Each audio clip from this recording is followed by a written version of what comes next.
Well, we're starting off with some showers, even some rumbles of thunder for your Sunday morning. In fact, just hearing some pretty heavy rain on the roof of our studio, moving through in portions of Columbia now. So let's take a look at what's going on. We have some storms across the viewing area slowly working towards the east. A closer look at some of that heavier rain in Lexington County near Red Bank and Lexington. Seeing some moderate to heavy precipitation, a little bit more of a steady rain out towards Gilbert, up towards the Lake Murray area as well. As you head towards Lexington and Richland County here, just south of Columbia, Dixiana, towards Bluff Estates, we are seeing some lightning and thunder with this cell over portions of really the Congaree, where we're seeing some of that heavier rain up towards the north, just north of Pontiac and east of Blythewood, some moderate to heavy rain. It's going to continue for the next couple of hours, and on top of that, we are dealing with some fog in the eastern portions of our Midland communities, but the good news is it looks like the visibility is starting to increase here, but we are still dealing with that rain. Our forecast model does not show that precipitation, so what I'm expecting right now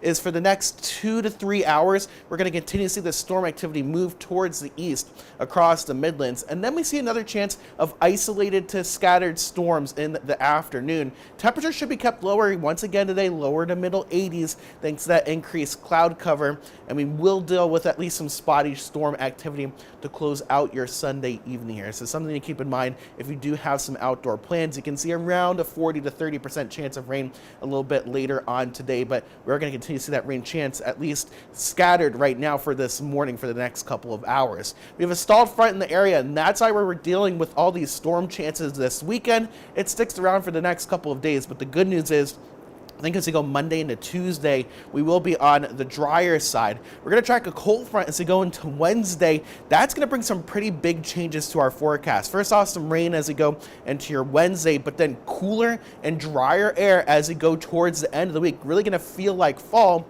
And then this cold front is also going to act as a barrier. You can see Hurricane Lee out on the corner of your screen. It's pretty much going to act like a wall, keeping this away from our coast. But the tropics are pretty active right now. We have 2 named systems and then 2 other areas with low development chances that the National Hurricane Center is watching. Take a look at the latest tracks. This is Hurricane Lee, a Category 2 storm right now. It's going to expected, at least right now, midweek to make that northerly turn.